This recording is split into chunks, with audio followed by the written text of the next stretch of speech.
Hello, my name is Jill, and I'm part of the Immigrant Defense Network with SPFE, and I will be talking about the St. Paul Public Schools and immigration policies.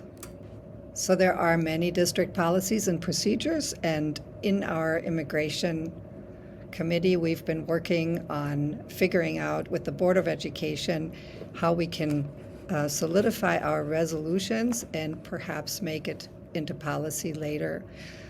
So we know that St. Paul Public Schools do not discriminate on the basis of race, creed, sex, marital status, national origin, immigration status, age, color, religion, ancestry, status with regard to public assistance, socioeconomic status, sexual affectional orientation, gender identity and expression, familial status, physical appearance, or disability. And in this latest round of our negotiations and our new contract, this has been also specifically put in our new contract, so that is clear for everyone. There are many links that we will also share with you that explain all of SPPS's policies and procedures.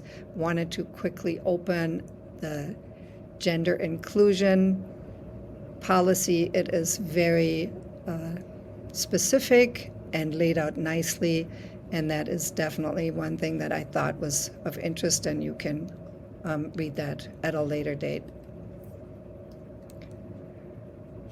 There are many policies in place that have something to do with our data. We have worked hard in our committee to make data much more protected.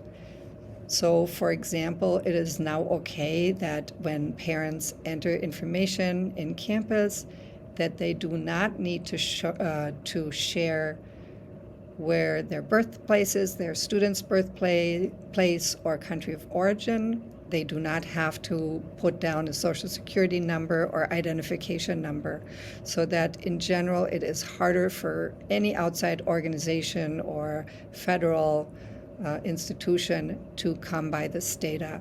It is more protected. Now, obviously, SPPS must comply with any judicially ordered request for student or employee records. However, they can only get to the data by a request that is sent to the Office of the General Counsel. So individual staff members cannot release or disclose private student or employee information to third parties. They would be violating federal or state law.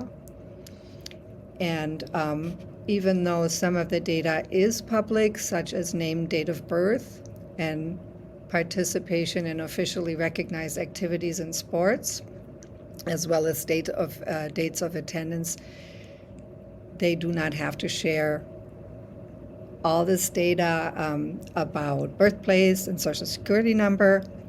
And there are new provisions where parents can decline to make this information public, and they can opt out in campus. How can we educators support this process of keeping our families and communities and students safe? I think it is always a good idea to be informed of what the new rules and regulations are, and I think with our parents, with our community partners, we want to be really vocal, and we want to tell them that if there are attacks on immigrant families, it affects our students, and we are here to protect them. So we want to have these conversations. Don't be quiet. Have public conversations. Talk to the parents. Help them if they need, for example, to fill out DOPAS, the Delegation of Parental Authority, and have a space in your classroom to hear the student voice. This is a procedure overview that if ICE comes to SPPS, there is a procedure in place that everybody needs to follow. So the first thing is that if ICE comes to our doors at any school buildings, we prefer that they don't even use our parking lots. and they certainly have to wait outside of the building until they can contact the principal or the administration and security in your building. And then the office, the admin, has to contact the superintendent's office and the office of the general counsel. And then the principal will meet the officer outside to collect necessary information. What are they looking for? Write down what their badge number is and where they're from. And then this information needs to be sent again to the general counsel, who will advise the next step. The school will go into a hold if the ICE officer comes inside the building, if there is an arrest that is judicially required.